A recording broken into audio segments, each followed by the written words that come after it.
जय श्री दादी जी की। भक्तों, आप सभी का दादी सेना द्वारा आयोजित दादी महिमा के इस कार्यक्रम में स्वागत है। दादी जी से अगर सच्ची लगन लगा ली तो कुछ भी संभव है।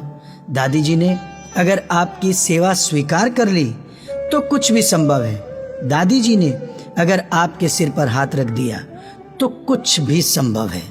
मैं संजय शर्मा कोलकाता से देश विदेश के दादी भक्तों की अनुभूतियों को आप सभी के बीच सुनाने के लिए आया हूं और आज मैं आपको एक दादी भक्त परिवार की आप बीती घटना सुनाने जा रहा हूं।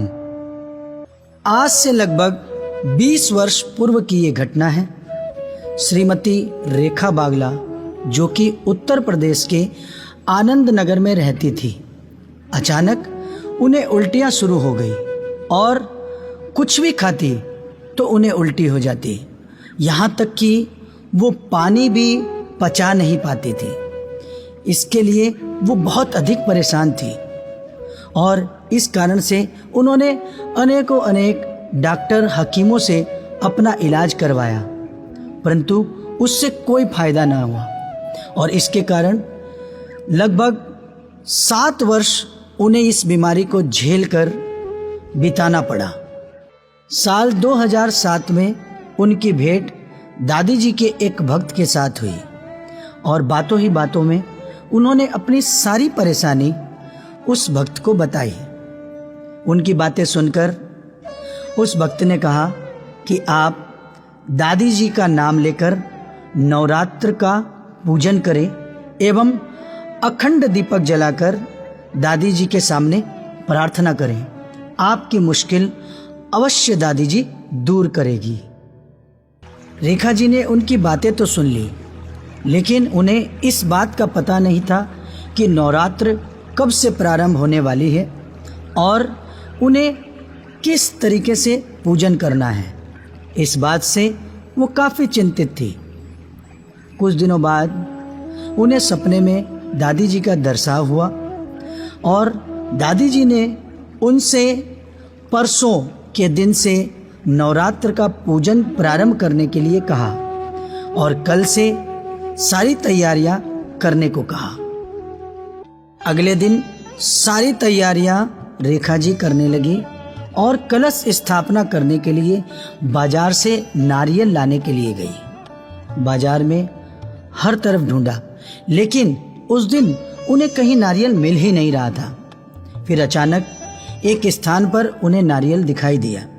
उन्होंने जाकर उस नारियल वाले से नारियल देने के लिए कहा तो नारियल वाले ने यह कहकर मना कर दिया कि इस नारियल में अब और कुछ नहीं है, ये बिल्कुल खराब हो चुका है।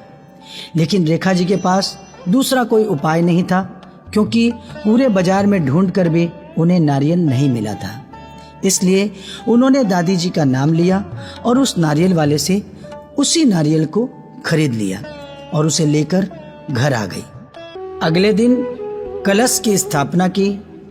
नारियल में कपड़ा और चढ़ावा लपेटकर माथे से लगाकर उसे स्थापित कर दिया।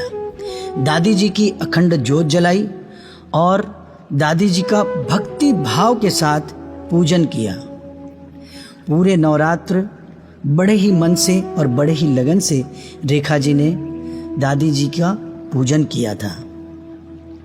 नवरात्र का 9वीं का दिन आ गया। दादी जी का भोग लगाया और नारियल पधारा। नारियल पधारने के बाद उन्हें ये देखकर आश्चर्य हुआ कि जिस नारियल में उन्होंने ये सोचा था कि कुछ भी नहीं होगा, वो नारियल इतना बढ़िया निकला कि उसके बारे में कहा नहीं जा सकता। और जिस भक्ति और भावना के साथ रेखा जी ने दादी जी के नवरात्र का पूजन किया था, दादी जी ने उन्हें वो आशीर्वाद भी प्रदान किया, क्योंकि उसके बाद उनकी उल्टियां होनी बंद हो गई। दादी जी की कृपा से उनका सारा संकट दूर हो गया। उनके सारी शिकायत दादी जी ने मिटा दी थी। आज लगभग 13 वर्ष हो गए हैं।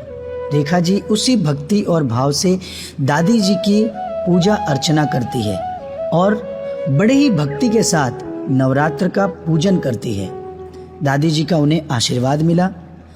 तो जो भक्त मेरी इस बात को सुन रहे हैं, मैं उनसे यही कहना चाहता हूँ कि आपकी लगन ही आपको दादी जी के करीब लेकर आती है, और जितने लगन के साथ आप दादी जी का ध्यान करेंगे, उतना ही दादी आपके संकटों को दूर करते रहेगी, क्योंकि मेरी दादी है ही भक्तों पर कृपा बरसाने वाली। जूझण वाली माँ है बड़ी दातार, भर देवे पल में सबका भंडार। माँ हर घड़ी हाजिर खड़ी, चाहे मेहनत या आराम हो, पर मुख में दादी नाम हो। दादी दादी बोल दादी सुन ले सी, सुन ले सी भाई सुन ले सी। मैया मैया बोल माँ सुन ले सी, सुन ले सी, सुन ले सी।